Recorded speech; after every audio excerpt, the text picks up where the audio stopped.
নতুন দোকানে সময় লাগে, তাড়াহুড়ো করে ভুল সিদ্ধান্ত নিও না। মনে রেখো, মানুষের বিশ্বাস কিনে পাওয়া যায় না, অর্জন করতে হয়।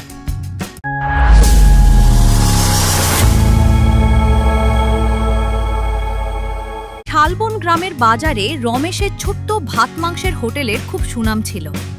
সবাই বলতো রমেশের দোকানে খাবারের সঙ্গে সম্মানও পাওয়া যায়। একদিন সেই বাজারে নতুন একজন যুবক এলো। তার নাম রতন। দাদা, 1 প্লেট ভাত আর মাংস পাবো? অবশ্যই পাবেন, আগে বসুন। ধন্যবাদ। আপনার দোকানে তো অনেক ভিড়। কত বছর ধরে দোকান চালাচ্ছেন? আল্লাহর রহমত, মানুষ ভালোবেসে আসে। 12 বছর হবে। এত বছর একই কাজ করতে ক্লান্ত লাগে না? যে কাজ ভালোবেসে করা হয় সেটা ক্লান্তি দেয় না। কথাটা সুন্দর বললেন, গন্ধটাই অসাধারণ। সত্যি বলতে দারুণ। এই নিন গরম ভাত আর মাংস। কেমন লাগলো? ভালো লাগলে আবার আসবেন। আপনি কি কাজ করেন? আগে অন্য জায়গায় রান্নার কাজ করতাম। তাহলে তো আপনিও হোটেল চালাতে পারবেন। ইচ্ছা আছে, কিন্তু সাহস পাই না। চেষ্টা না করলে সফলতা আসে না। আপনার কথা মনে রাখবো। কিছুক্ষণ পরে টাকা দিয়ে বেরিয়ে যায়।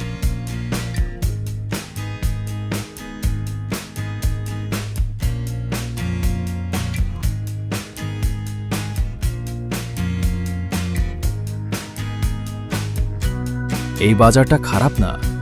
যদি আমিও একটা ছোট হোটেল খুলি। রান্না তো আমি জানি, চেষ্টা করেই দেখি। অবশেষে দোকান তৈরি। আজ থেকেই শুরু। আসুন। গরম ভাত, গরম মাংস, নতুন দোকান। একবার খেয়ে দেখুন। একজনও বসল না। আমি কি এত খারাপ রান্না করি? মন খারাপ? দোকান খুলেছি, কিন্তু কেউ আসছে না। কিন্তু আমার হাতে বেশি টাকা নেই। নতুন দোকানে সময় লাগে, তাড়াহুড়ো করে ভুল সিদ্ধান্ত নিও না। মনে রেখো, মানুষের বিশ্বাস কিনে পাওয়া যায় না, অর্জন করতে হয়। ঠিক বলেছেন, বিশ্বাস। সবাই এই কথাই বলে, কিন্তু বিশ্বাস পেতে কতদিন লাগবে? আমি হার মানব না। কাল থেকে আরো ভালো রান্না করব। যে একবার খাবে, সে যেন দ্বিতীয়বার নিজে থেকেই আসে।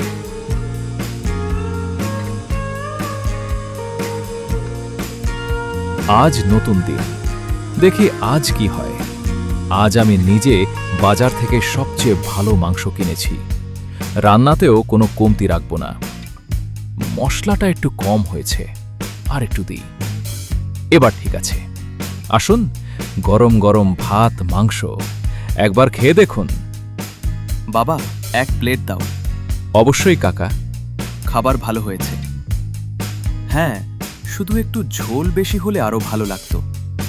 এইভাবে মানুষের কথা শুনে কাজ করলে অনেক দূর যাবে। সত্যি? ঠিক আছে, কাল থেকে খেয়াল রাখব। ধন্যবাদ কাকা।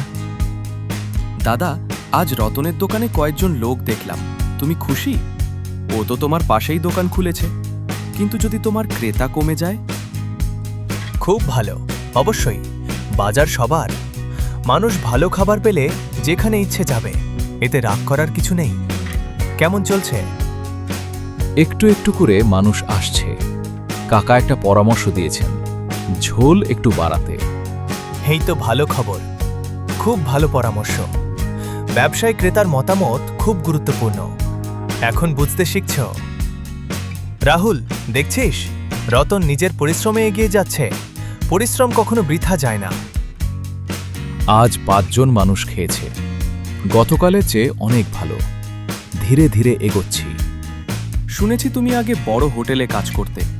তাহলে প্রতি শুক্রবার যদি নতুন একটা বিশেষ রান্না রাখো, মানুষ আরো বেশি আসবে। চেষ্টা করে দেখো। হ্যাঁ, দারুণ আইডিয়া। অবশ্যই করব। আজ বুঝলাম, মানুষকে ঠকিয়ে নয়, মানুষের কথা শুনেই ব্যবসা বড় করা যায়। কাল থেকেই নতুন পরিকল্পনা শুরু করব।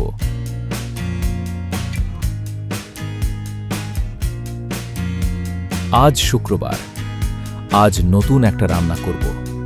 সবাই যদি পছন্দ করে, তাহলে প্রতি শুক্রবার এই রান্নাই থাকবে। আজ সব কিছু নিজের হাতে করব। রান্নায় কোনো তাড়াহুড়ো নয়। আসুন, আজ নতুন বিশেষ মাংস, একবার খেয়ে দেখুন। নতুন মশলায় রান্না করেছি। তাহলে 2 প্লেট দিন। আজ কি নতুন?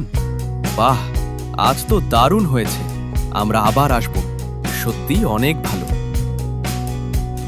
রাহুল, দেখছিস, রতন নিজের পরিশ্রমে এগিয়ে যাচ্ছে। পরিশ্রম কখনো বৃথা যায় না। হ্যাঁ দাদা, সত্যিই ও অনেক বদলে গেছে। কেমন চলছে? দাদা, আজ আমার দোকান প্রায় ভর্তি। সবই আপনাদের পরামর্শ আর মানুষের ভালোবাসা। খুব ভালো খবর। না, এটা তোমার পরিশ্রমের ফল। দাদা, আজ একটা কথা বলবো। বলো, তারপর? প্রথম দিন আমি শুধু বড় হতে চেয়েছিলাম। এখন বুঝেছি বড় হওয়ার আগে ভালো মানুষ হতে হয়। আমিও অনেক কিছু শিখেছি। এই কথাটাই সবচেয়ে বড় শিক্ষা। সবাই ভালোবাসা দিয়েছে, সব সময়। আমরা সেই চেষ্টাই করব। দাদা, আজ থেকে আমরা প্রতিদ্বন্দ্বী নই, আমরা বন্ধু। তোমাদের দুজনকে দেখে গ্রামের ছেলেরা শিখবে সৎ পথে চলেই সফল হওয়া যায়। সবাই রমেশ আর রতনের জয় হোক। দুজন হাত মিলিয়ে নেয়।